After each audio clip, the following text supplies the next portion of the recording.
Okay, can you guys hear me now? Can you guys hear me now? I know there's like a small delay. I think you guys should be able to hear me.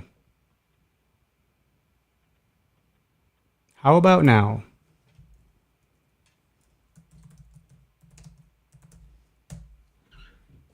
Okay, thank you, Field of Freezer. What's up, Greg? Having an audio issue, just got it fixed. So my computer has ran out of space. My audio stopped working. I'm just having a lot of technical issues lately. I'm trying to work through them. I need a new computer. It's time to either shit or get off the pot. Yeah, well, I'll do both. Shit and get off the pot. Nice hat. Hey, thanks.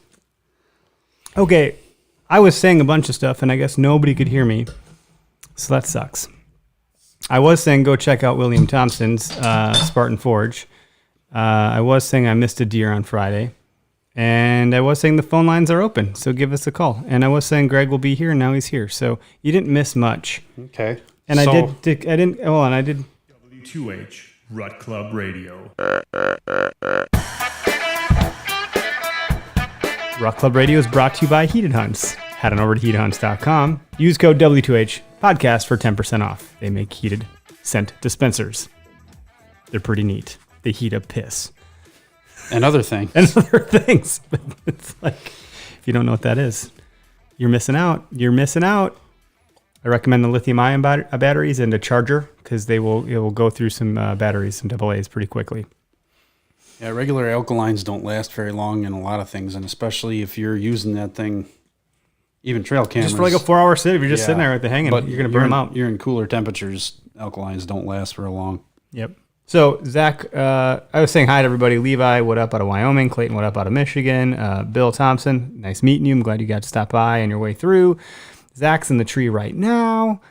Like, put the phone down. And then a bunch of comments about no audio. So there's that.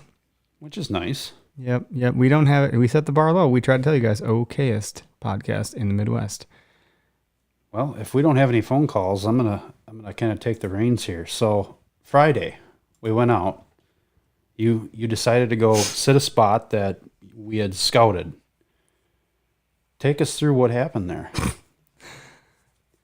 Yeah, I've been playing it over my mind about 100,000 times. So yeah, you've rewound it, respun it, flipped it upside down, turned it inside out, and put it back together again. And the end result is a miss. Yep. The punchline is I'm fairly certain at this point I just had it misranged, being up in the tree and not having a rangefinder. I shot over the back of the deer. Mm-hmm. I think he was at 15 yards, and I shot at 20. And that's that. The arrow was much further than where the deer, was.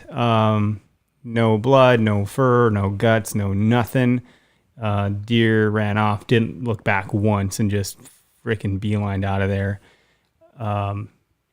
Nice buck. Big buck for me. Came up last light out of the east, heading west, stopped to work a a scrape that I did not know was there until after I had gotten down. Looked like he was looking my direction, maybe concerned about something happening like beyond me or past me. And so for that reason, I didn't draw back then. I was too worried that I would have, had him see me or something like that, right? So He started walking. There's two ways he could have gone. He went the worst of two ways, which is fine. And while he was walking, I did draw back at that point and got my, sight pin on him in the brown, quartering away, and let her rip, and it just clean miss. So I was pretty confused because I've been shooting the hell out of my bow, but I haven't been shooting it out of a tree stand. So that's I'm not exactly sure what I did wrong, short of it being maybe misranged, but it was a tough break. It's easy to do, especially if you've not taken a whole lot of shots at anything from an elevated position. It's very easy to shoot over the top of your target. So that's something that you just have to work on. You'll have to get your stand up in the tree, a couple sticks high, and start shooting at a target. Go from 10, then go from 15, then go from 20, and work your way out. That's all I can give you for advice. Well, it's funny. We practice that angle. You and I shot that course up in Stevens Point, and we were at an elevated deck shooting way down, super steep decline, but you ranged it. And I know that these rangefinders take into account the angle too. Yep. And so that was dead on, but I have to assume that if I would have just winged it, it could have been a different outcome, which is essentially what I'd done. I thought, well, within 20 yards, I should just be fine. That's kind of the thought process I had. Right. And everything there was that I was going to shoot at was going to be within 20 yards. Absolutely. You had no intentions of shooting much further past that because things can react a little bit more further out you get. Yeah. So now you have a rangefinder. Get out and practice with that, and you're going to be surprised. You're going to look at stuff, especially if you get up on an elevated position. You're going to look and go, you hit it with the rangefinder, and then you just kind of, or even just look at it once and take a guess. Yep. Guess at it first. Go 22, 27, whatever. Then hit it with the rangefinder. You're going to be surprised how much closer it actually is. Yeah, I think that's definitely the case. I got down. By the time I got out of the tree after this all had happened, it was much darker. Obviously, we're at last light anyways, and things looked really different from the ground. I was like, holy shit. Like the grass was really tall. Everything was like different, So I got to believe that I learned a little bit about the fact that I probably could have drawn back earlier on that deer, but without having that many encounters with a deer like that before, I was trying to be as smart as possible. And my thought is, well, if I would have drawn back, then I wouldn't have had the shot at all, right? Right. So, but who knows? Maybe I would have had a better shot. So this is the problem. Right. The scenario. Well, and you just got to get in front of more deer. That's bottom line. They need to get in front of me. No, you need to get in front of them. You're there before they are. They come to you. That's true. They need to be in front of me so I can take my shot at them. That's right. So I don't know. You were out again then. I just ran out real fast. Just kind of, I had too much going on, but I figured I'd give it a try anyway. I basically had an hour to sit, so I just kind of picked a cheap seat and sat and saw nothing. It really wasn't probably totally worth the time spent out there, but one shows up. Yeah, that's kind of how it is. So I took the hour of time that I had, ran out there, threw my stand up on the public, and got nothing. Rolled snake eyes, zeros, whatever you want to call it. It wasn't productive. Well, or it was productive in the fact that at that point in time, it wasn't worth sitting in that spot. Might be better early in the season, might not. I've never really took the time and sat that particular spot. So now I know. Check it off the list, stack it further back, keep moving. Yep. Do you, what are your trail cams looking like? What kind of activity you seeing scrapes getting lit up a little bit more now? So the one I did check on a field edge, it's getting less traffic, which is kind of to be expected because the weather had warmed up and then now it's cooling off again. So on the way here, I saw a nice buck in a hayfield, probably 15 minutes ago. So they're moving. They're not hitting every scrape. They're moving around. I think we're seeing the younger bucks definitely hit the scrapes because I'm not picking up the older bucks that I had coming and hitting the licking stick and doing any of that stuff anymore. They're just kind of moseying on, or they're not even there. They're going to a different route because fields have come off. Yep. The food sources are starting to change. Some of the alfalfa fields are going to stay. Bean fields are gone. All the ones out by me are. Cornfields are on their way. So that'll be another bunch of cover that gets mowed down, cover and food. Mm-hmm. So, and until the farmer goes and plows the field under, which could happen pretty rapidly, after they get the corn off, they're usually pretty good about chisel plowing all the fields under. So then any food that was there is going to get buried. They'll still find some, but it's less of a food destination now. And after them cornfields come off, you're going to start seeing things kind of get stacked into other places here. So not only do we have the rut kicking off, and food is changing. So paths or patterns are going to start to, new patterns are going to emerge and new behaviors. Yeah, and then on top of it, look what we experienced Friday. The chicken truck stopped, dumped all the birds off, and then we had people running around with their dogs all over the place because in a dog training area or close to it. We had people running around all over, roosters flying and cackling. It was chaos. Yeah, and then the next day, duck opener, and then the second duck opener, and opener for pheasant. So you're going to have more pressure putting on the public land, or even if you got private land and your neighbors like to small game and bird hunt, they have every right to be out there. So there's more pressure being put on the lands now. And then two, this year with COVID, there's been a lot more people picking up hunting and picking up fishing. I mean, the lakes have seen a lot more pressure, so I got to believe the hunting grounds are going to see more people out there as well. Yep. Which is good. It's an overall positive thing, but it makes it more challenging. Yes and no. You can use that to your favor. You can, but it's still like, did we use that to our favor on Friday? No. I didn't. You were in a good spot. I felt confident in your location. I was just throwing something at the wall to see if it would stick. Yep. Our friends at Field of Freezer said they had the same thing on Friday. A lot of guys out with their dogs walking around. Yeah. It's kind of how it goes. It's pheasant season, boys. Or we do got a call. Let's bring them in here. All right. Let me turn all this stuff up real quick. Hit the record button. Hey, Levi, you're live on Where to Hunt, Rut Club Radio. What's up, buddy? Oh, not much, guys. Just thought I'd stop in, say hi. First time or long time listener, first time caller, kind of stuff. So I like it.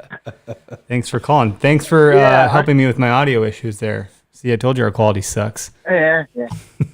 Yeah, no kidding. I don't know. I'm just hearing you guys talk about deer hunting, and I'm just having a hard time finding the motivation this year. Well, if you're out chasing birds, I don't know what it is. Now, you guys are big waterfowl hunters, right?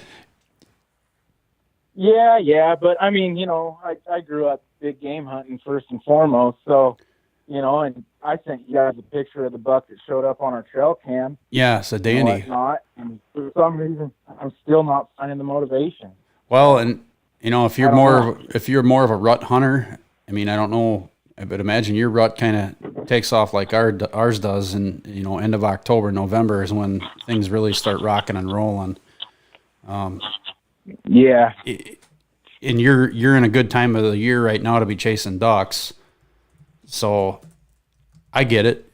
I was in your shoes once upon a time. I mean, my dad started us out deer hunting, and deer hunting was key to our beginning into hunting.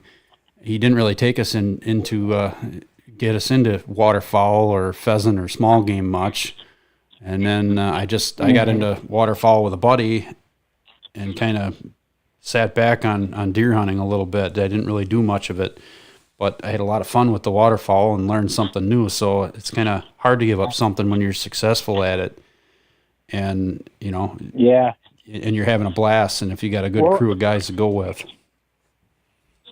Yeah, well, and after the archery elk, I mean, even if I didn't get an elk this year, it's just kind of hard to go back to chasing deer from chasing, bugle and screaming bull elk, So it's a different animal. Where I'm fighting a little bit with it too. Sure, it's a different animal. You gotta, man the fuck up, dude. Get back out there.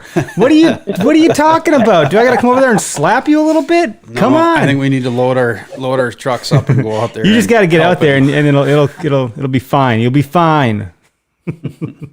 Yeah, that's maybe why I just need to do get my feet wet. It's exactly it. And actually do it. Yeah, get out there and you find that first bit of sign, that big track, the rub, and some scrapes, and then maybe find a few beds and go, yeah, okay, here he's at. Or maybe he's not, but I hear you though, man. Yeah. Dude, I don't because I've never experienced that. So it's got to be like when I went fishing in the boundary waters, we caught like tons and tons of big fish every cast, and then I come back down here and it's like nothing. I'm like, well, this is stupid. I never want to fish again, Yeah. Yeah, I don't know. I've never had this feeling before, ever. Usually I find every excuse to get out in the field, no matter what it is, and it's just really odd to me, just not feeling the need to or the want to really go out and do it. I don't know what I'm at, if I'm just in a weird mid-season kind of lull or what, but like you guys said, I just need to get back out there and we'll get after it. Right. Well, and At a girl. You got it. Two, it's hard to, you're having success at waterfowl. And it's not necessarily pressing the easy button, but it's like, yeah, I know what I want to do. This is what I want to do. I've done the whitetail thing, or I've done the deer hunting thing, and it's great and it's fun. But it also makes for a long season if you got a wife and kids at home. It's kind of tough to run around and do it all. You got to kind of pick and choose your battles. And if you're going to be a guy that picks and chooses his battles, maybe the November battle is best. Take a few days in November to go chase a buck. Yeah, definitely. I think that's what I'm going to do, at least bop out to a couple of farm fields that I've got permission on. What's the activity like over there? Even just getting eater go. There you go. What's the activity like over there right now? What, you're in Wyoming. Whitetail, we've learned from you when you were on the show that they're not like really a big ticket item out there, in contrast to like an elk. But what's your rut like over there? Is it end of October, From mid-November? what I'm seeing, we're definitely getting a shift in activity. That's for sure. You're starting to see a lot more deer out in the daytime. I feel like, at least not midday, but a little bit less nocturnal activity, at least is what I'm seeing. So, you're seeing them out there feeding and whatnot, but you're also getting, like you guys were talking about earlier, you're getting your cornfields cut and stuff like that. So it's kind of pushing deer around, making them find different cover and different food sources. So that might be part of it as well. So it's similar to what you guys are seeing. Sure. Just a little bit more rolling hills than what we've got. Yeah, the scenery is nothing else, man. Good excuse to get the heck outside. But how's your trailer coming along that you guys are building over there? It's actually pretty much it's done, but then we decided we're going to flip the axles on it. So that's going to be a little bit of a trip. We're going to actually take it out this weekend, go jump over into Montana since we're closed for waterfowl this week, but Montana opens up this weekend. Nice. We're going to take the trailer up there and take it for its maiden voyage. So flipping the axles, are you doing that for more ground clearance for some of the nasty places you got to take it? Yeah, it's because it is a car hauler. It is a little bit lower of a trailer. Sure, they put the axle above the springs instead of below them. Yep. And they'll give us more ground clearance when we're going into fields. If you're happening to go over a culvert and then into the field, sure. You got a little bit more of that elevation change, and it'll help accommodate that. And the way we're not pulling the whole rear end off the thing. So that'd be a story. Yeah, that'd be a TikTok video gone viral. Look at these goofballs. Yeah. Oh yeah. Yeah, that we are. We definitely fit that key. That's part of being a duck hunter, though. You got to be a little goofy. Oh man, I'm a lot goofy. You guys know that. Oh, I love it. Yeah, I've seen a little too much of you. I think that one video you shared, thrusting in the field. Oh boy. Yeah. Eric, what do you think of this? Well, I'm not sure what I just watched, but I think something's going to happen. Yeah. Too much fun. Oh man. Well, thanks for calling into the show, dude. We're going to be live again at 7, so if you want to get a double dose of Greg and Eric, we'll be around. Hey, I can always deal with a double dose of Greg and Eric. Awesome. No matter how bad that sounds. Sounds like Ace and Gary. Sounds pretty bad. Yeah. All right. All right. Thanks, guys. Thank you. Bye. See ya.